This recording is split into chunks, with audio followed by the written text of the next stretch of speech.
Assalamualaikum warahmatullahi wabarakatuh. Selamat pagi, apa kabar kalian hari ini? Saya yakin kalian semua sudah siap dalam menerima pembelajaran pada hari ini.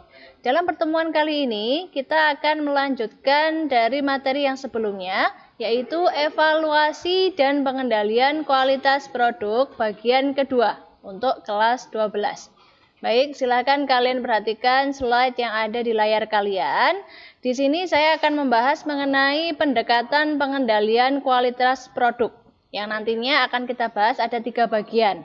Sebelumnya kita jabarkan dulu apa sih sebetulnya tujuan dari pengendalian kualitas, yaitu untuk mencegah terjadinya penyimpangan-penyimpangan baik bahan, tenaga, waktu maupun kualitas barang jadi, serta untuk memperbaiki kesalahan-kesalahan yang pernah terjadi sebelumnya pada saat maupun setelah proses produksi. Nah, sekarang kita akan jabarkan dari masing-masing pendekatannya. Yang pertama ada pendekatan masukan, yaitu suatu pengendalian dengan cara menetapkan standar yang sangat ketat terhadap spesifikasi bahan baku yang diperiksa secara cermat, tenaga kerjanya pun yang digunakan diseleksi secara ketat, serta fasilitas atau perlengkapan produksinya dipilih secara cermat juga. Nah, sementara pendekatan yang kedua adalah pendekatan proses, yaitu pendekatan yang dilakukan melalui suatu pengendalian yang ketat terhadap standar proses produksi yang dijalankan, sehingga sebelum melaksanakan proses produksi, setiap pekerja sudah diberikan pedoman pelaksanaan dan mereka bisa bekerja sesuai dengan pedoman yang ada.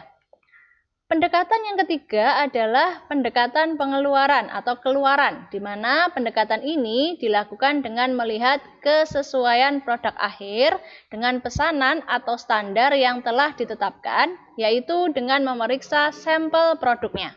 Baik, kita sudah membahas 3 pendekatan pengendalian kualitas tadi. Selanjutnya kita tinggal melihat manfaat apa sih yang bisa kita dapatkan dalam suatu pengendalian kualitas. Ada 4 yang bisa kita ambil manfaatnya. Yang pertama, tercapainya suatu efisiensi karena ada penghematan atau tidak ada pemborosan dari segi bahan baku, waktu, ataupun tenaga kerja. Yang kedua adalah bisa menekan biaya, sehingga biayanya menjadi biaya rata-rata dan harga jualnya menjadi rendah. Yang ketiga adalah meningkatkan penjualan, karena di samping harga rendah juga kualitas barang yang terjamin. Yang keempat adalah manfaat bagi konsumen itu sendiri. Konsumen bisa merasa puas dengan barang atau produk yang berkualitas dengan harga yang bersaing. Baik, kita lanjutkan di sini adalah beberapa langkah dalam melakukan evaluasi kualitas produk. Ada beberapa hal. Yang pertama adalah kita bisa mengevaluasi pada kualitas produknya.